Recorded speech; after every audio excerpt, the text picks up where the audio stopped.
Vamos a leer, hermanos, Romanos capítulo 7. Miren, vamos a leer una porción algo grandecita del 17 al 25.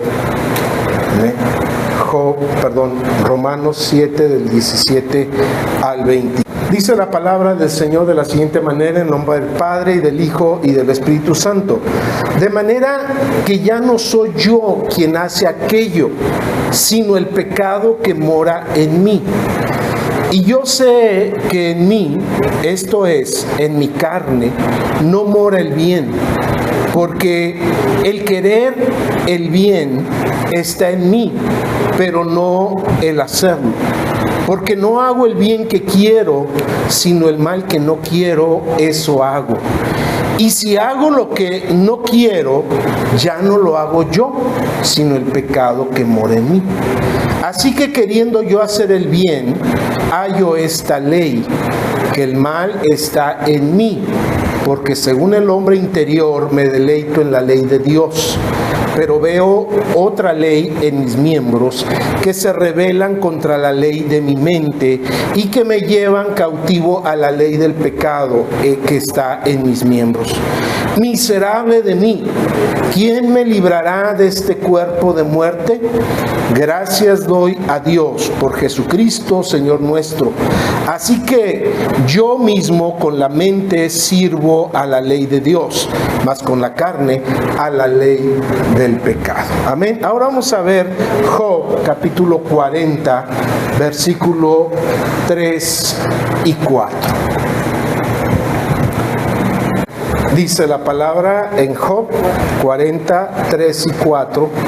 Entonces respondió Job a Jehová y dijo: he aquí que yo soy vil. He aquí que yo soy vil. Pueden tomar sus lugares, hermanos.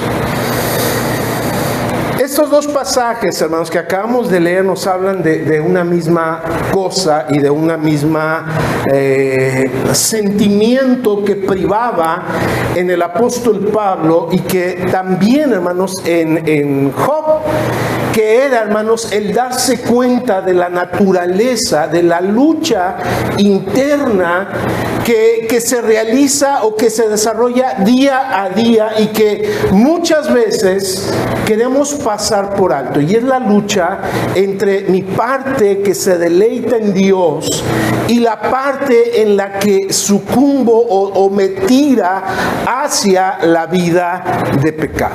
Sin duda alguna, hermanos, si algún hombre tenía derecho a decir yo no soy vil, pues era Job, porque Dios mismo da testimonio de él, ¿va? Dios habla de Job y dice que él es un hombre recto, perfecto, temeroso de Dios y apartado del mal. Sin embargo, hermanos, este personaje tan eminente en el Antiguo Testamento y Pablo en el Nuevo Testamento, hermanos, de pronto se dan cuenta de su propia situación. Se dan cuenta de que no son tan justos como pensaban.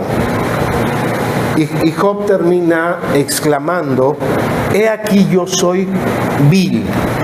He aquí yo soy vil. Mire, la palabra, hermanos, la doctrina de la palabra del Señor nos dice que cuando un hombre es salvo por la gracia divina, aunque fue perdonado, completamente perdonado, todavía en él se puede enseñorear la naturaleza de pecado. Por eso es que la palabra del Señor nos insiste constantemente en que mantengamos nuestra vieja naturaleza sometida a la obediencia a Cristo, en que sujetemos al viejo hombre y que ya no proveamos para los deseos de la carne, sino que busquemos las cosas de arriba donde también está Cristo. Y nos insiste constantemente en esto, ¿verdad? Aunque hemos sido completamente perdonados, nuestro corazón todavía es corruptible, todavía se corrompe. El apóstol Pablo hablaba y decía que llegará el día cuando esto corruptible se vista de incorrupción, cuando esto mortal se vista de inmortalidad, pero entre tanto, dice el apóstol, que cuidemos nuestra salvación con temor y temblor, para que no sea que alguno de nosotros nos deslicemos y dejemos de alcanzar la gracia de Jesucristo. En el corazón del creyente, hermanos, todavía permanece una naturaleza que no puede hacer lo que es correcto, que lucha para obedecer lo que es la voluntad de Dios, tal como no podía antes de la regeneración, y que es tan malévola como lo era antes del nuevo nacimiento, tan pecadora, tan completamente hostil a la ley de Dios como lo es cualquier hombre que no conoce a Cristo. Una naturaleza que está restringida y sujeta en una gran medida por la nueva naturaleza, pero no está eliminada. Cuando nacimos de nuevo, esta nueva naturaleza trata de someter la vieja naturaleza. Por eso de pronto hablamos del creyente carnal y del creyente espiritual. El creyente carnal es el que le ha dado libertad a esta vieja naturaleza a que siga viviendo y satisfaciendo los deseos de la carne. Y él puede decir: es que yo amo mucho a Cristo, yo soy creyente, yo jamás dejaría a Cristo. Sin embargo, sigue sucumbiendo a la tentación, sigue viviendo en una vida de pecado, sigue desobedeciendo los preceptos de Dios, porque hay una doble naturaleza en el creyente. Los justos, hermanos, aún son pecadores. ¿O quién de nosotros ya no peca? ¿Quién de los que está aquí puede decir: yo ya vencí, yo ya no peco, yo ya no desobedezco a Dios, yo ya ni con el pensamiento, yo ya soy santo, yo ya no cometo ningún pecado? Yo creo que nadie, ¿verdad? Yo creo que todos todavía luchamos por vivir dentro de los principios de Dios. Sin embargo, a veces, hermanos, bajamos la guardia. A veces descuidamos que tenemos que tener sometida a esa vieja naturaleza, que tenemos que negarnos a los deseos y a los placeres de la carne, que tenemos que renunciar a la vieja naturaleza y vivir de acuerdo a la nueva naturaleza que tenemos ahora en Cristo. Y entonces se empieza a revelar otra vez el viejo hombre. Por eso el apóstol Pablo decía: con Cristo estoy juntamente crucificado, ya no vivo yo, mas Cristo vive en mí. Pero si el apóstol descuidara su búsqueda de Dios, su relación con Dios, su consagración con Dios, ¿sabe qué hubiera pasado, hermanos? Se hubiera vuelto a revelar el viejo hombre. Se hubiera vuelto a comportar de la misma manera. Y a veces, hermanos, por descuidar el hecho de que los justos aún son pecadores, es que resbalamos y caemos. Si no me lo cree, mire, dice, ya lo veíamos en Job. Job dice: he aquí yo soy vil. Pero no lo supo siempre Job. De hecho, ahora que estábamos estudiando el libro de Job, veíamos, ¿verdad?, que cómo Job se aferraba a su justicia y él decía: yo soy un hombre recto, yo no soy pecador, yo he sido justo, yo he sido íntegro, yo ayudo a la viuda, yo amparo al huérfano, yo nunca he maltratado a nadie. Y él hablaba de su justicia. O sea, no siempre se dio cuenta de que era vil. ¿Cuándo se dio cuenta cuando era vil, hermanos?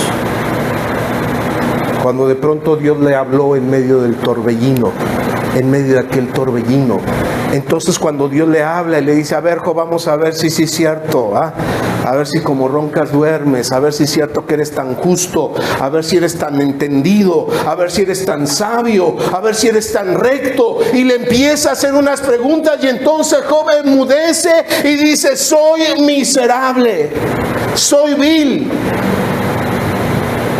soy pecador. Se dio cuenta de su condición, se dio cuenta de la realidad en que vivía. También David, hermanos, el dulce cantor de Israel, el hombre conforme al corazón de Dios, el hombre que escogió Dios en lugar de Saúl. Y si no creemos, hermanos, que David también fuera pecador, lo encontramos de una manera muy clara ahí en el Salmo 51. He aquí en maldad he sido formado y en pecado me concibió mi madre, dijo David. David declara que fue formado en iniquidad y que en pecado lo concibió su madre. Confesaba que había pecado en su corazón y le pedía a Dios que creara en él un corazón limpio y que renovara un espíritu recto dentro de él.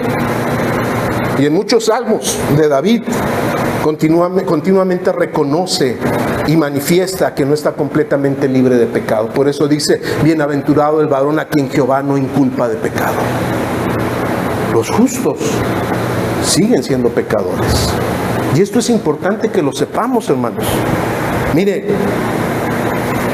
el profeta Isaías,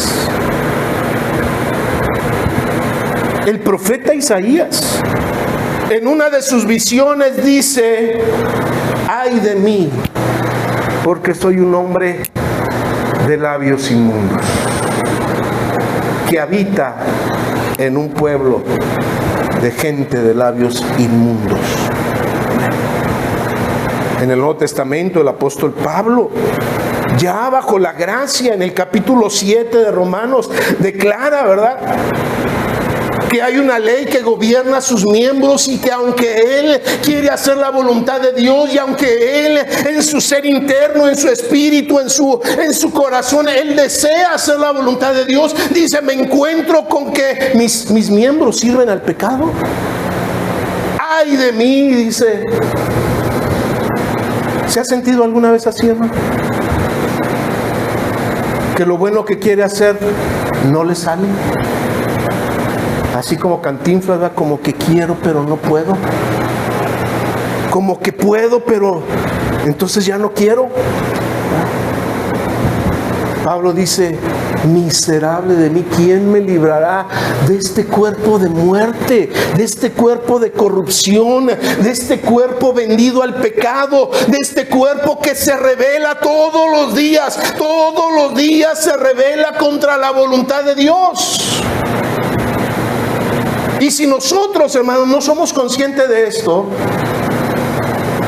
pasan dos cosas. Una, vivimos libremente en pecado, sin esforzarnos. Por eso Pablo le dice a Timoteo, esfuérzate en la gracia. Tienes que esforzarte por mantenerte ahí. Sí, la salvación es gratis, pero tienes que esforzarte por mantenerte ahí. Porque tu naturaleza no te ayuda. Porque tu carácter, porque tus deseos, porque tus pasiones, porque la marca del pecado de Adán ahí está, y es una carga que no ayuda para vivir en la voluntad de Dios. Entonces, si yo ignoro que los justos todavía pecan, entonces voy a vivir en pecado libremente. Y no me voy a esforzar para someterla. Porque la lógica del ser humano es, si a Dios no le agrada algo, me lo va a quitar. Y no es cierto. Es el pecado que mora en nosotros. Y tenemos que someterlo a la obediencia en Cristo, dice el apóstol Pablo, llevando incluso todo pensamiento cautivo a la sujeción y a la obediencia de Cristo. Ya me hice cristiano, ya oré, ya le pedí al Señor que me haga santo, y mañana amanezco con alitas y con aureola. Ya.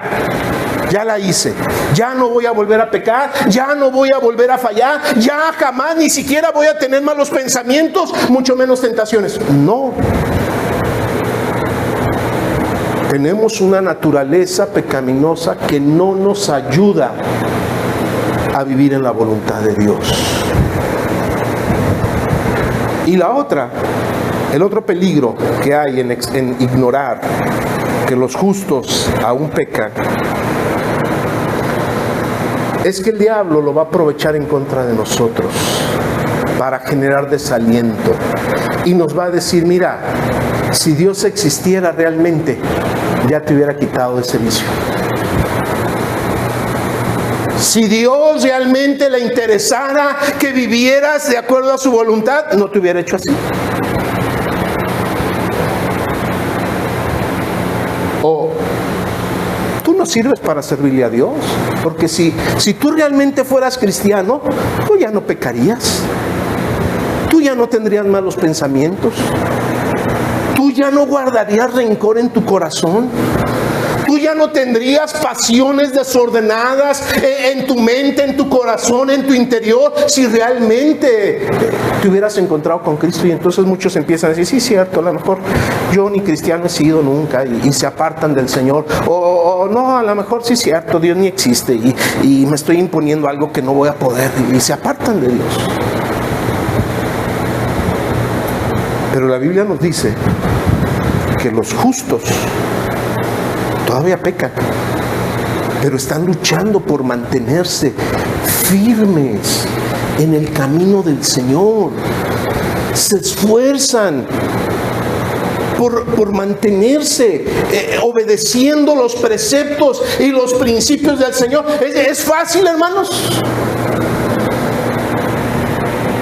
Como decía aquel viejo adagio: si las cosas difíciles fueran fáciles, entonces cualquiera las haría. ¿No? No todo es fácil en la vida. Hay que esforzarse. Y hay que hacer lo que dice el apóstol Pablo: ejercitarse. Oiga, si yo en la noche, imagínense qué absurdo sonaría esto. Yo en la noche me pongo a orar y le digo: Señor, mira, yo sé que el cuerpo es el templo del Espíritu Santo, así que yo quiero tener un templo bien sano, así que en el nombre de Jesús yo declaro que a partir de mañana yo voy a despertar siendo todo un atleta. Lo pido en el nombre del Señor, ¿verdad? Y en la mañana me levanto y salgo a correr 10 kilómetros. ¿Los podré correr? Ni una calle a lo mejor, ni de aquí a la esquina. Y entonces, hermanos, mi mente va a decir: entonces Dios no quiere que yo sea un atleta, así que voy a seguir aquí de flojo, echando, comiendo y destruyendo mi cuerpo. No, ¿qué necesito? Disciplina, ejercitarme. A lo mejor el primer mes nada más corra de aquí a la esquina. El siguiente mes ya correré 2, 3 calles más. A lo mejor a la vuelta de unos años ya podré correr un maratón. No ganar, pero sí correr, ¿verdad? Por lo menos lo voy a correr, ¿verdad? Bueno, cuando nosotros ignoramos esto y pasamos por alto esto, el enemigo, hermanos, viene y nos dice precisamente eso: mira, si Dios quisiera que fueras perfecto, te cambiaba así en un instante. Y no, lo que hace el Señor es romper el yugo de la esclavitud para que entonces yo pueda decidir día con día someter la vieja naturaleza de pecado y vivir en la santidad de Dios y vivir en la obediencia a Dios. No es sencillo, no es fácil. Habrá días en las que sentiré que me faltan las fuerzas, pero entonces el Señor vendrá y nos impulsará con su Espíritu Santo, pero siempre que nos estemos esforzando. Amén, hermanos. El poder del pecado que mora en mí, nos habla el apóstol Pablo. ¿Qué hace el pecado que aún mora en nuestros corazones? Bueno, primeramente, hermanos, este pecado ejerce el poder de reprimir todas las cosas buenas que nosotros hemos sentido cuando queremos hacer el bien. El mal se presenta en nosotros y trata de oprimir nuestros deseos de sentirnos bien. Dice por ahí un dicho, una publicación en Facebook, hay días que tengo muchas ganas de trabajar. ¿Sí lo ha leído? Dice, entonces me siento y dejo que se me pase.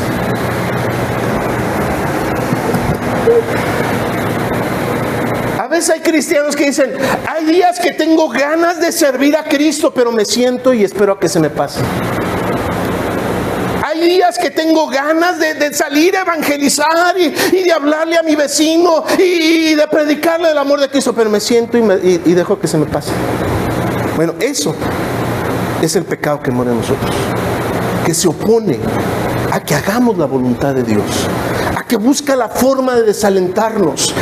Y empieza a venir a decirnos, ¿qué va a decir tu vecino? Que eres un aleluya. ¿Qué va a decir? Que eres esto, que eres aquello. ¿Qué van a decir de ti si tú eres ahí de los que salen a evangelizar? Te vas a quedar solo, nadie te va a querer. Y empieza el pecado que mora en nosotros a reprimir todo deseo, todo sentimiento de hacer la voluntad de Dios. Por eso no es nada confiable esto de que es que todavía no me nace hacer esto. No le van a hacer. No le van a hacer. Porque nuestra naturaleza no da buen fruto. Damos buen fruto cuando abonamos a la nueva naturaleza que tenemos en Cristo.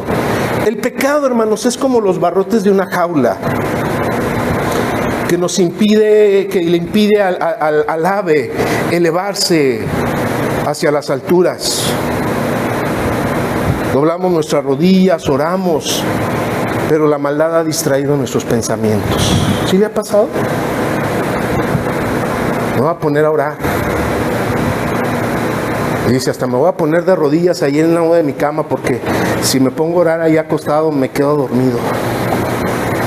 Y me arrodillo ahí a un lado y empiezo a orar, sí, Padre bendito. Y cuando menos pensamos, nuestra mente ya anda volando por allá en otro lugar. Ya estoy pensando en que tengo que cambiarle las llantas al carro. Ya estoy pensando. Ese es el pecado que mora en nosotros. Que no quiere que nos acerquemos más a Dios.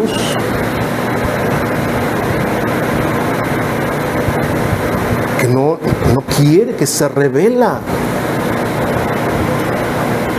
a que tengamos mayor comunión con Dios.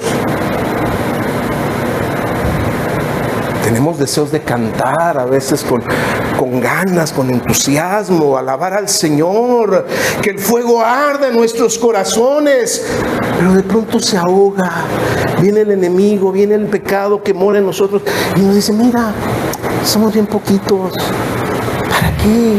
¿Para qué tanto escándalo? Pecado que mora en nosotros. Trata de sofocar el deseo de servir a Cristo. Trata de sofocar el deseo de nuestra alma de conectarse con Dios, de vivir en rectitud, de vivir en santidad. Se revela en contra de todo lo que Dios estipula en su palabra. Y si nosotros le damos cabida, entonces su poder se acrecentará y terminaremos, hermanos, peor que como empezamos. Porque dice la palabra del Señor que cuando el espíritu inmundo sale del hombre, después quiere regresar, y al verlo limpio el corazón, va y trae 7 espíritus, y la condición de aquel es 7 veces peor. ¿Por qué? Bueno, porque siempre está ahí el pecado que mora en nosotros. Es una realidad. El poder, hermanos, atacante del pecado que mora en nosotros. En segundo lugar, ese pecado que habita en nosotros, hermanos, esa naturaleza inclinada hacia el mal, hace algo más que oprimir nuestros deseos de servir a Dios. Impide que sigamos adelante. Porque nos ataca. Porque nos ataca. No es solamente, hermanos, que yo lucho contra el pecado, sino que el pecado, la naturaleza pecaminosa, constantemente se revela contra nosotros. Por eso dice el apóstol Pablo: el que crea estar firme, mire que no caiga. Porque en el momento en el que yo pienso que ya vencí esa debilidad en mi vida, ese carácter, ese vicio, ese pecado, hermanos, se va a revelar y nos va a volver a hacer caer. Porque nos ataca, porque el enemigo, el pecado que mora en nosotros. Por eso el apóstol Pablo decía: ay de mí, ¿quién me va a librar de esta naturaleza, de este cuerpo que no ayuda? Pero no solamente es una carga, sino que en ocasiones, hermanos, se revela y trata de hacernos tropezar y caer. Por eso dice el escritor Santiago: cuando alguno es tentado, no diga que es tentado de Dios. Porque Dios no tienta a nadie y no puede ser tentado por el mal, sino que cada uno de vosotros, ¿qué dice, hermanos? De su propia concupiscencia, o sea, del pecado que mora en nosotros, de su propia concupiscencia es tentado, es seducido.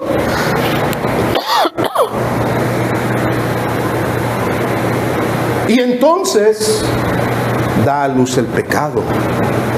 Y el pecado trae la muerte.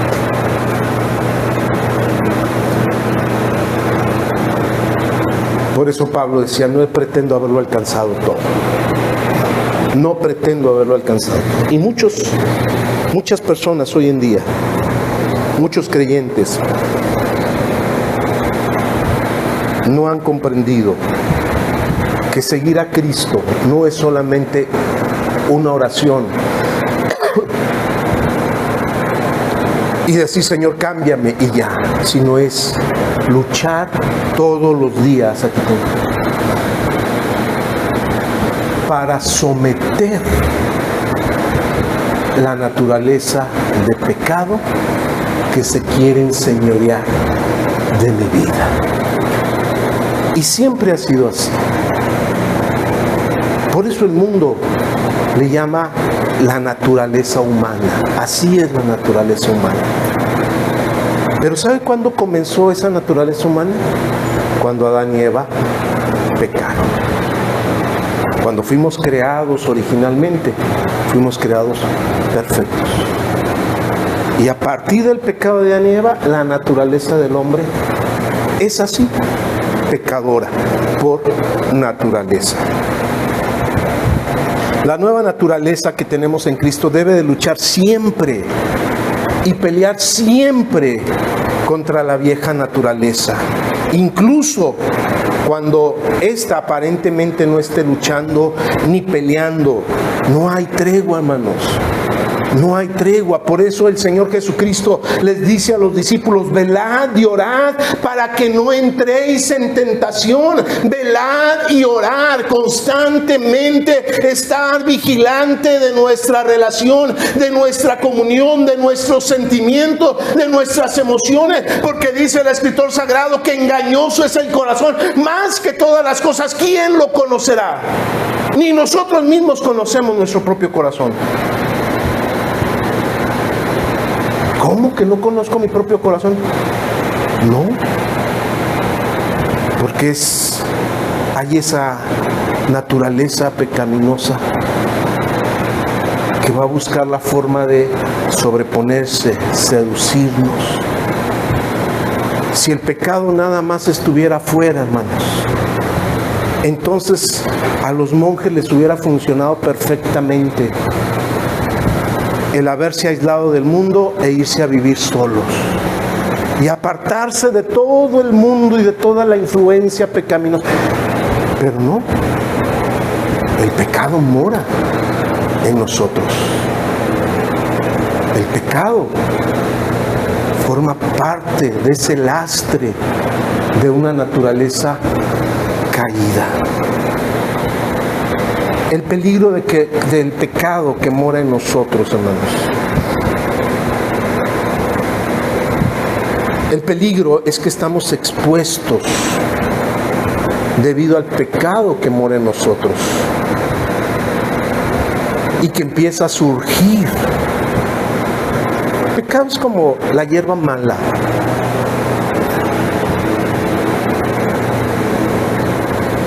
Oiga, qué fácil crece la hierba mala. Y le pueden pasar mil cosas y ahí sigue. A ver, le ponen por ahí, también visto ahí en Facebook, ¿verdad? Que he visto flores que rompen el pavimento. Pues flores cultivadas, ¿no? Flores de esas salvajes, de esas mala hierba, es la que parte el pavimento. Yo nunca he visto una rosa romper el pavimento y que salga la rosa, ¿no? O el girasol, ¿no? Sí, tiene su florecita ahí medio bonita, ¿verdad? Pero es mala hierba. Si uno tiene un jardín y no cuida que salga mala hierba, en un momento va a salir y va a ahogar la buena semilla y va a ahogar al jardín bonito. Nuestro corazón es eso. Cristo ha sembrado nueva vida, pero hay una vieja naturaleza que tenemos que sofocarla constantemente. Y si nosotros descuidamos, hermanos, va a aflorar y va a surgir, y cada día nos vamos a ir permitiendo nuevas cosas, y cada día vamos a ir ignorando otras cosas hasta que volvamos a la condición anterior, antes de conocer a Cristo. Hay que limpiar constantemente nuestro jardín. Por eso el salmista decía: examina mi corazón y pruébame y ve si hay en él sombra de iniquidad. Examíname todos los días, así como con una lámpara, mirando el corazón, cada rincón. No sea, decía el apóstol Pablo, que en algunos de ustedes se estén generando raíces de amargura y que después va a ahogar la fe y que después los va a apartar. Vigila tu relación con Dios, porque el pecado que mora en nosotros puede terminar de ahogar la nueva vida que Cristo ha puesto en nosotros. Hay que descubrir el pecado que mora en nosotros. ¿Cuál es el punto débil? ¿Cuáles son las áreas débiles en nuestra naturaleza? ¿Con qué cosas luchamos? Es de sabios darse cuenta en dónde está, como se dice comúnmente, nuestro talón de Aquiles, para poner cuidado en ello, para mirar y vigilar aquellos aspectos en los que sabemos que somos frágiles, en aquellos que somos débiles, en aquellas cosas que sabemos que nos cuestan trabajo. Hay que descubrir en qué área de nuestra vida se enseñorea ese pecado. Fíjese, cuando Job dice: he aquí soy vil, no solamente es una expresión de reconocimiento, también es una expresión de asombro. Soy vil y ni cuenta me había dado.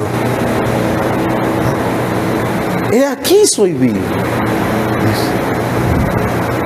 Descubrí que soy vil, me doy cuenta que soy vil.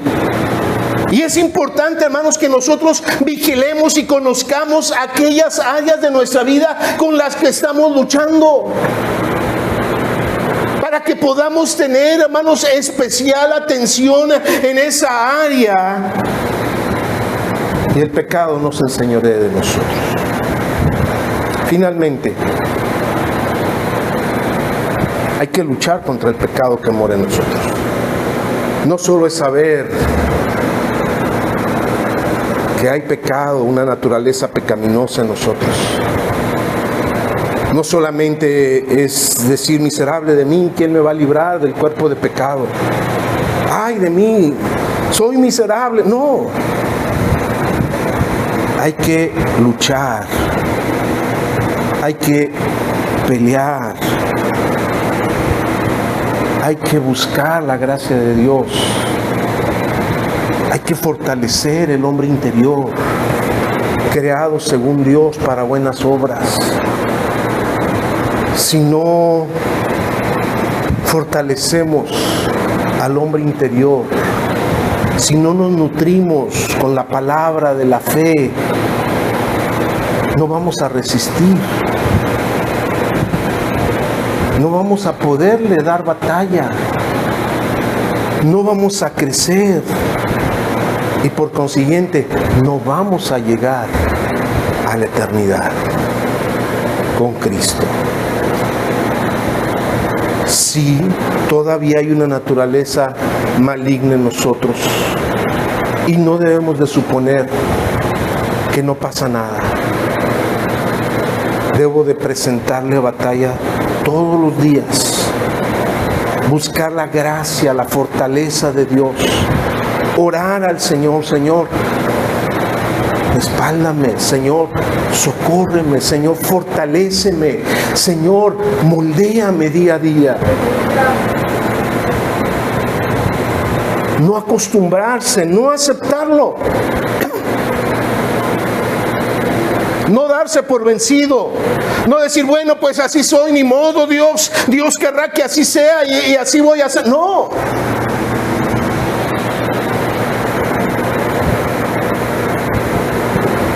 Es que no le hago mal a nadie. No importa. No es el modelo de Dios. Y tenemos que luchar con ello para poder crecer, para poder alcanzar la meta.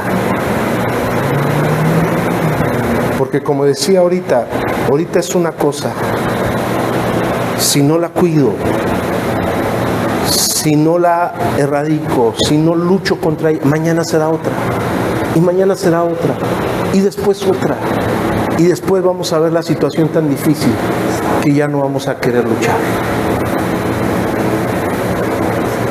¿Sabe que por eso dicen? Ven, no dicen, es un hecho. Que es más difícil restaurar un creyente que se apartó que una persona que apenas escuchó por primera vez. Porque el que escucha por primera vez empieza a disfrutar la nueva vida que tiene en Cristo.